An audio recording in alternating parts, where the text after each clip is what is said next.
Brasil, nós estamos de volta novamente. Desta vez vamos iniciar o nosso segundo trimestre de 2020. Estaremos falando sobre a Igreja Eleita. Aqui vamos ver vários princípios especiais durante essas lições que vamos estudar no segundo trimestre de 2020. E a primeira lição, carta aos Efésios, saudação aos destinatários. O objetivo geral, mostrar o propósito divino na epístola aos Efésios. Objetivos específicos. Primeiro, apresentar a autoria e a data da epístola. Segundo, identificar para quem foi dirigida a epístola aos Efésios. Terceiro, explicar o propósito da escrita e a mensagem contida na epístola. Vamos então começar o nosso assunto de hoje com a nossa introdução. A epístola aos Efésios é denominada de a coroa dos escritos de Paulo e ainda a rainha das epístolas. Nela, o propósito eterno de Deus para a igreja está revelado por meio de Jesus Cristo.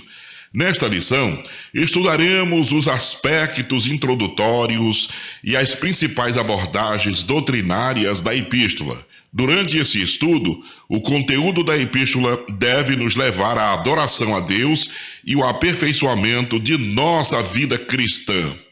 Primeiro ponto principal, autoria e data. A autoria, conforme o costume da época, o autor inicia a carta declarando sua identidade.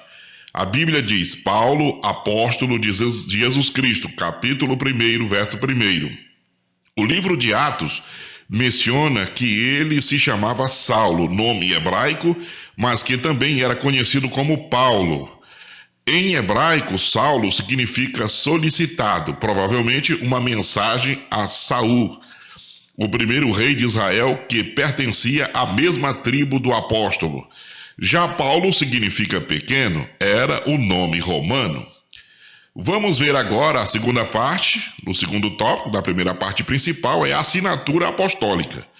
Nas 13 cartas de sua autoria, o apóstolo se identifica como Paulo, nunca como Saulo, provavelmente por considerar o nome mais apropriado para evangelizar o mundo gentílico. Outro detalhe revelante é a reivindicação de sua autoria apostólica com a ressalva pela vontade de Deus, isto é, não escolhido por homens. Terceiro, uma epístola da prisão. A epístola foi escrita no período em que Paulo se encontrava preso em Roma. Ele se identifica com o prisioneiro de Jesus Cristo, o preso do Senhor, embaixador em cadeias. Essas expressões estão aí na Bíblia para você conferir. E isso indica que era uma carta enviada do cárcere. Por essa razão, ela integra o rol das epístolas da prisão redigidas aos Efésios, aos Filipenses, aos Colossenses e Filemão. 4. Data. De acordo com Atos, após realizar 3 viagens missionárias e implantar igrejas na região do Mediterrâneo, Paulo esteve em prisão domiciliar por cerca de 2 anos, entre 60 e 62 depois de Cristo aproximadamente. A partir dessa premissa, a data provável da redação da epístola aos Efésios ocorreu por volta de 61 e 62 depois de Cristo, tendo Tíquico como seu portador. Segunda parte principal da lição, destinatários. A cidade de Éfeso, fundada por volta de 1050 a.C., tornou-se um centro político, comercial e religioso da Ásia Menor, atual país da Turquia. Era uma cidade litorânea cujo porto desaguava no Mar Egeu. Sua rua principal era pavimentada em mármore com colunas trabalhadas em ambos os lados. Era considerada uma metrópole com cerca de 500 mil habitantes. Tinha o maior anfiteatro do mundo, com capacidade para 25 mil espectadores. Próximo dali ficava o estádio com a pista de corrida e a arena onde ocorriam as lutas entre animais selvagens, como também entre homens e A religiosidade em Éfeso, segunda parte principal. A religiosidade em Éfeso. A cidade obrigava o templo de Ártemis, Diana, a deusa da fertilidade, construída em mármore.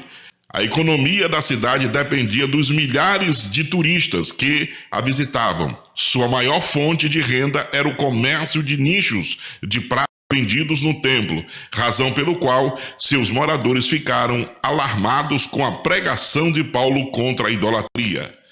Terceira parte, a igreja de Éfeso. Quando chegou a Éfeso, o apóstolo encontrou 12 discípulos, dos quais batizou nas águas e conduziu a receber o batismo no Espírito Santo. Em Éfeso, Deus usou Paulo poderosamente e a igreja crescia, pois até os lenços e aventais do apóstolo foram usados para curar os enfermos e expulsar os demônios.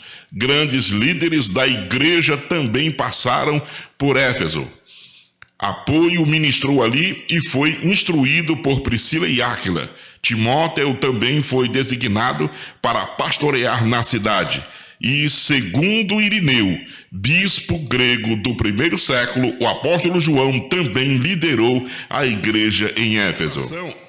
Número 4, a saudação epistolar. A saudação é a mais breve dentre todos os escritos de Paulo. Ele se dirige aos santos e fiéis em Cristo Jesus, isto é, aqueles que foram separados e consagrados para ser a propriedade exclusiva de Deus. Paulo os cumprimenta com as palavras graça e paz, uma expressão que lembra o favor gratuito e merecido de Deus.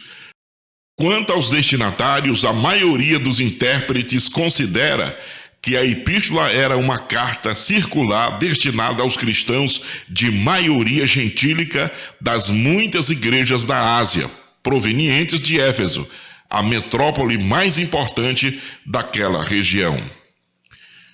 Terceira parte principal, propósito e mensagem. Propósito.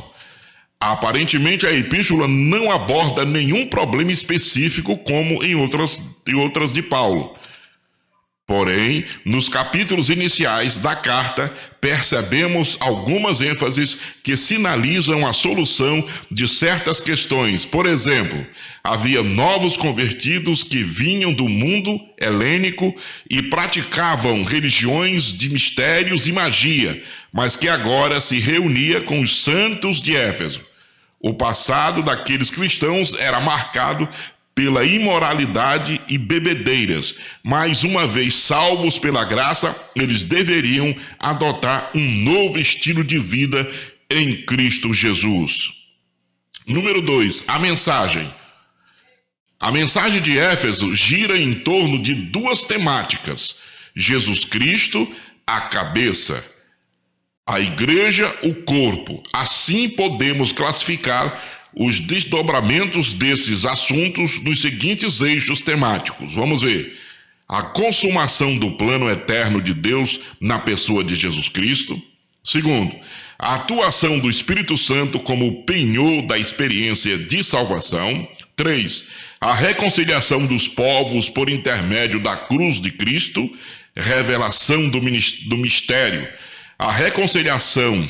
3. A reconciliação dos povos por intermédio da cruz de Cristo, a revelação do mistério da vontade de Deus por obra do Espírito Santo. E 4. Um novo estilo de vida baseado na unidade, na comunhão com o Espírito, na frutificação, na adoração e na intercessão do Espírito.